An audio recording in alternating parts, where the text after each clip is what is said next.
नमस्कार, खास मुलाकात में आपका स्वागत है। खास मुलाकात में आज हम पहुंचे श्री महादेव गौ सेवा समिति नेतड़िया, जहां के अध्यक्ष रामनिवास जी परगड़ हमारे साथ हैं। इनसे करेंगे बातचीत कि कैसी गौओं की सेवा चल रही है, आसपास का सहयोग कैसा और सरकार का क्या सहयोग मिल रहा है, और गौशाला को लेकर बातचीत करेंगे। भी गौशाला में क्या क्या मुख्य समस्याएं आ रही है, कौन कौन सी समस्या पहले थी जिसका निस्तारण हो गया है, और अभी कौन सी मुख्य समस्या आ रही है जिसको लेकर ये चिंतित है और सरकार द्वारा सुनवाई नहीं की जा रही है। इनका कहना है कि यहाँ गौशाला में काफ़ी संख्या में गायें हैं, लेकिन जब गाय मृत हो जाती है या कोई बीमार होती है, वो एक्सपायर या मृत हो जाती है, तो उसको दफनाने के लिए सरकार ने तो भूमि आवंटित की हुई है, लेकिन यहाँ कलेक्टर एसडीएम कोई सुनवाई नहीं कर रहा है, तो उनको दफनाने में बड़ी समस्या आ रही है। उसके बारे में भी चर्चा करेंगे। सबसे पहले स्वागत है गुरुदेव आपका। धन्यवाद साहब। तो सर, सबसे पहले रामनिवास जी, आप सरकारी कर्मचारी रहे हैं, शिक्षक एक समाज का कर्णधार होता है, तो आपने स्कूली शिक्षा में कितना टाइम बिताया और कब तक सेवा दी? मैंने 33 साल एजुकेशन में सर्विस की जी, और आज से 7-8 महीने पहले मैंने कंपलसरी वीआरएस ले लिया। वैसे मैं सेवानिवृत्त 25 ये अगस्त ये आपने जुलाई 25 को ना था, मैं पहले आ गया, 12 महीने पहले आ गया। गुरुदेव, आजकल एक ट्रेंड चल रहा है वीआरएस लेने का, कि वीआरएस लेने के बाद में लोग राजनीति की तरफ जाते हैं, लेकिन आप गौशाला की तरफ आए, क्या? ये मेरी राजनीति में रुचि नहीं है मेरी शुरू से ही, और जितनी सेवा अपन ये गौ सेवा की ये कर सकते हैं ना, अफाई बेजुबान जानवरों की, उससे बड़ी कोई सेवा है ही नहीं। शास्त्रों में कहते हैं कि सबसे पहले तो सेवा होती है माता पिता की, और दूसरी सेवा होती है गौशाला की। वो राजनीति तो क्या है, लोग अपने मतलब चमकाने के लिए, आपका भक्ति चमकाने के लिए करते हैं, या कोई रोजी रोटी का जरिया समझ लेते हैं, इसलिए वो आते हैं। मेरे राम राज्य उस टाइप मेरा उस समय मेरा ये विचार नहीं है मेरे का राजनीति, मतलब निजी स्वार्थ होता है राजनीति। हाँ, निजी स्वार्थ बिल्कुल 90%। बिरले ही होते हैं जो मतलब क्या है कि निस्वार्थ जनता की सेवा के लिए राजनीति में जाते हैं। वो ट्रेंड अब खत्म हो गया निस्वार्थ सेवा का। तो बात करते हैं गुरुदेव, श्री महादेव गौ सेवा समिति की, इसकी स्थापना कब से हुई और आप इसके साथ कब जुड़े? इसकी स्थापना तो सर आज से 2001 में हो गई जी, और मैं जिस दिन से इसकी स्थापना हुई उस दिन से ही मैं भागीदार हूँ इसका। अच्छा, मतलब आर्थिक क्षेत्र में हर साल मैं मेरे हिसाब से दान करता हूँ, और 2000 से मेरा रूल्स है, जितनी मेरी महीने में सैलरी मिलती है ना, 1 महीने दिन का मैं डोनेट करता हूँ। उसमें से कुछ हिस्सा गायों को, कुछ कुत्तों को, कुछ पक्षियों को और कुछ स्कूल को। 4 फंड है मेरे अलग अलग।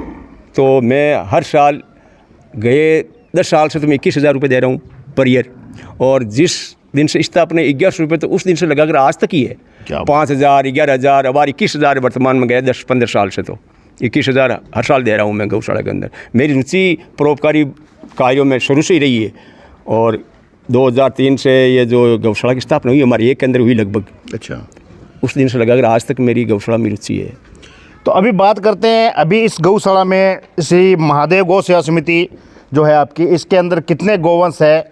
650 है वैसे तो जी, और वैसे अभी क्या है, जो ये सांड है ना जी, तो इन सांडों को हमने बाहर निकाल दिया अभी, क्योंकि वो जो गांव के अंदर जो फसलें हैं नहीं अभी, वो खेत खुल गए, तो वो क्या है, उसको क्यों बंदिश बना कर रखें, इसलिए नहीं। वैसे हमारे 800-900 जानवर रहते हैं हमारे 24 घंटे। अभी 10-15 दिन पहले हमने उनको सांडों को बाहर निकाल दिया। अच्छा, तो बात करते हैं इनके रख रखाव की, तो इतने गोवंश है, तो इनकी चिकित्सा व्यवस्था है या पानी की व्यवस्था है, नीरे चारे की व्यवस्था है, कैसे होती है? देखो साहब, इनकी व्यवस्था के बारे में तो जैसे कोई गाय बीमार हो जाती है तो हम कंपाउंडर डॉक्टर साहब को फ़ोन करते हैं, वो आ जाते हैं, हमारी सेवा में हाजिर रहते हैं। ऐसी कोई बात नहीं है, उनकी कोई लापरवाही वो बरतते भी नहीं। और गंभीर रूप से जो घायल हो जाती है ना, क्या भाई ये तो उठ बैठ नहीं सकती, हम ऐसे मरते हैं, बार बार डॉक्टर को बुला रहे हैं, ऐसे मरते हैं, तो उनके लिए क्या करते हैं, हमारे जो मेहता सिटी के अंदर शिव शक्ति गौशाला है उसके अंदर हम वहाँ रेफर कर देते हैं। कुछ हमारे को रसीद कटवानी पड़ती है और वो उनकी देख रेख करते हैं पूर्ण रूप से। और नॉर्मल बीमार हो गए ना तो हम यही इलाज करवा लेते हैं डॉक्टर और कंपाउंडर को बुला करके। और उसके बाद के अंदर रख रखाव चारा की व्यवस्था हमारे को कुछ अनुदान मिलता है। जैसे पहले तो कहते थे भाई 6 महीने का 4 महीने का मिलता, अभी मैंने सुना है कि भाई के 9 महीने का राशन चल रहा है। तो कुछ पैसे वो आ जाते हैं, कुछ हमारे यहाँ दान दाता है, भामाशाह है, बहुत बड़े बड़े सेठ या मद्रास, बेंगलोर, बम्बई से आते हैं हमारे। कई सेठ ऐसे हैं जो मतलब क्या है हर महीने भेजते हैं पैसे।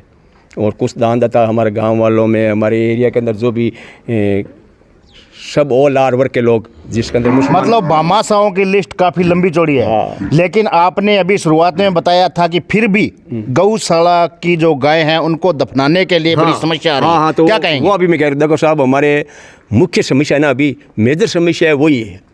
गए 12 महीने तो मेरे हो गए यहाँ के टच जी। गौशाला के देख रेख कर रहा हूँ मैं। तो हमारी क्या है, गाय कोई मरती है ना तो उसको दफनाने की जगह ही नहीं है, जबकि गवर्नमेंट ने 2 बीघा ज़मीन आवंटित की हुई है हमारे यहाँ से 2 किलोमीटर दूर। गौसर की ज़मीन है 80-90 बीघा ज़मीन, उसके अंदर क्या 2 बीघा हमारे आवंटित कर दी। परंतु हम जाते हैं ना तो वहाँ के जो आजू बाजू के जो लोग हैं गांव के, वो हमारे को दफनाने देते ही नहीं, कि हमारी गंदगी हो रही है, दुर्गंध आ रही है। जबकि उनको बोल रखा भाई हम 20 फुट गड्ढा खोद करके दफनाएंगे, तो भी वो क्या है हमारे को वहाँ पर देते नहीं है सुविधा दफनाने की। तो हम सरकार से और आम लोगों से ही गुजारिश करते हैं कि हमारे को गायें दफनाने के लिए जगह चाहिए हमारे को।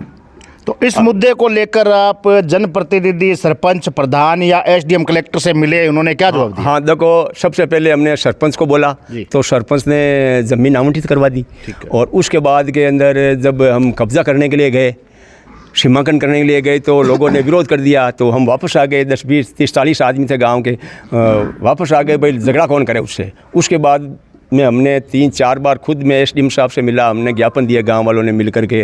तो उनका भाई पुलिस फोर्स हम गठित कर देंगे, उनकी देख रेख में आपका सीमांकन हो जाएगा, आपको कोई दिक्कत नहीं आएगी। तो हम उनका इंतज़ार करते रहे, 7 दिन हम जावा, 10 दिन हम जावा, टाइम बताते रहते हैं, हम जाते जाते थक जाते हैं। उसके बाद में जो मीटिंग हुई एक बार कलेक्टर साहब आए, उसको भी हमने ज्ञापन दिया, भाई साहब हमारी ये ज़मीन आवंटित की हुई है, उसके बावजूद भी हमारे दफना नहीं देते हैं। तो कलेक्टर साहब ने एप्लीकेशन तो ले लिया, आज तक कार्रवाई नहीं हुई। इस मीटिंग को लगभग 20-25 दिन हो गए हुए हैं, अभी तक हमारे कोई दिशा निर्देश नहीं मिले हैं। और जो भी गायें मरे हैं ना, उनको या तो हम कांकड़ के अंदर या जंगल के अंदर लावारिस जगह है अभी, तो वहाँ छोड़ के आ जाते हैं। और ये जो ज़मीन है पास में, यहाँ कभी कभी दफनाते हैं। इसके अंदर भी लोग ऑब्जेक्शन करने लगे कि यहाँ ये तो है अंगोर है, यहाँ क्यों दफनाते हो। तो मेजर समस्या हमारी यही है कि गायों को दफनाने के लिए हमारी जगह चाहिए, मोटी समस्या, मेजर समस्या ये है अभी। ठीक, आओ हनुमान जी। तो गौशाला के सचिव हमारे साथ है हनुमान जी, इनसे पूछेंगे। हनुमान जी, हाँ जी, स्वागत है आपका। नमस्कार जी। तो हनुमान जी, आपको गौशाला से जुड़े हुए कितना टाइम हो गया? अभी ये माशान बताया नहीं, साल भर होगा। अच्छा, साल भर हो गया।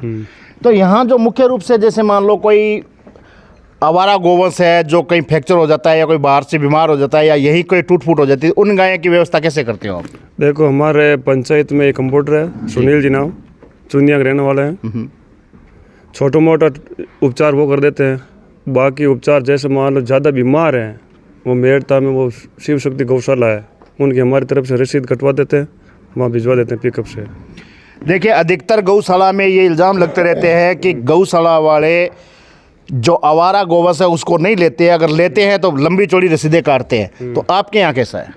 नहीं, हमारे तो जैसे मान लो जो भी आवारा पशु है वो सारा गौशाला में इकट्ठा कर लेते हैं, और बाकी किसी को नहीं छोड़ते। जैसे मान लो कोई पर्सनल गौ माता है उसको बंधवाते हैं, और जो आवारा है उसको गौशाला में सेवा करते हैं। कहीं सर एक बात बताऊँ, जैसे पर्सनल कोई गाय है, मेरी गाय दूध दे रही है और मैंने दूध निकाल करके छोड़ दिया, फिर दूध नहीं दे रही है, तो ऐसी गायों को फिर बाद में वो छोड़ देते हैं। उन गायों को तो हम रखते नहीं इसके अंदर, उसको तो हम रसीद कटवाते हैं, भाई चल तूने दूध पिया, उस टाइम तो गाय तेरी अच्छी थी, अब तेरे दूध देना बंद कर दिया इसलिए आपकी बुरी हो गई, तो या तो रसीद कटा और नहीं तेरी घर ले जा गाय, उसके लिए प्रतिबंध। और जैसे कोई गाय मतलब कांकड़ में, गांव की गली में कांकड़ की मतलब ये जंगल के अंदर जो भी गाय है उसको हम हमारे बोल रखा है इनको कि भाई उनको गायों के साथ तोड़ के लेके आ जाओ, और वो हमारे एलो है गौशाला, उनसे कोई रसीद काट नहीं, मान लिया ये है हमारे। तो बात करते हैं देख साहब अनुदान को लेकर। अनुदान बहुत सी गौशाला में हम जाते रहते हैं, विजिट करते रहते हैं, लेकिन गौशाला संचालकों का ये कहना है कि अनुदान आता है लेकिन टाइम पे नहीं आता और अनुदान कम आता है। आपका क्या कहना है? हाँ, वास्तव में लेट आता है नंबर 1,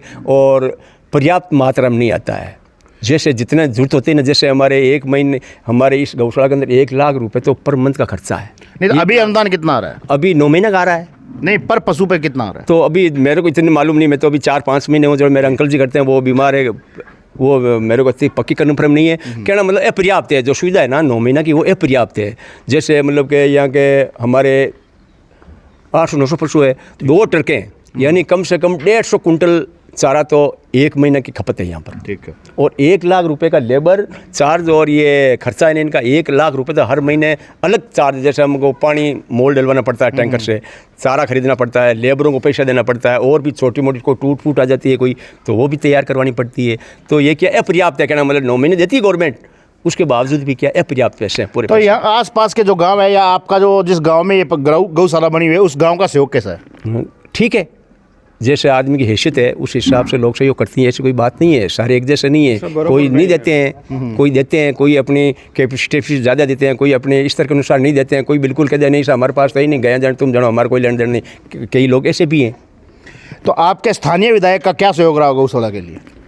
देखो स्थानीय विधायक तो मेरे बारे में आने के बाद में तो कुछ उसने साहित्य पैसे दिए, मेरे हिसाब से कोई सहयोग नहीं। अब बुलाएंगे हम, संपर्क करेंगे, वैसे हमारे जान पहचान का अभी मैंने उनका ध्यान आकर्षित नहीं किया है, हो सकता है पहले हमारे कह रहे थे हमारे पूर्व अध्यक्ष के, उनका सहयोग है करते रहेंगे और भी हम चलेंगे। ये जो मार्च का महीना क्लोजिंग हो गया, अब हम संपर्क करेंगे एमएलए साहब से क्या सहयोग करते हैं, अब उनके मिलने के बाद में मालूम पड़ेगा वो कितना सहयोग करते हैं हमारे को। तो गौशाला में आपने कोई कथा वगैरह करवाई थी या नहीं करवाई? अभी नहीं करो, विचार है आने वाले 1 महीने 20 दिनों बाद, अभी तो काम के दिन चल रहे हैं, ये जो रबी की फसल कट रही है तो लोग क्या है कि मतलब ये बिजी है काम के अंदर, अब जो ये काम फिनिश हो गया तो उसके बाद में अब क्या है 10-15 दिन बाद में हम गांव की मीटिंग लेकर के फिर बाद में करने का विचार है हमारे को। अंतिम सवाल है, आखिर में क्या अनुरोध करना चाहोगे लोगों से और सरकार से? सरकार से और लोगों से यही है कि ज़्यादा से ज़्यादा एक तो गौ के अंदर जो ये सहायता मिलनी चाहिए, एक तो अनुदान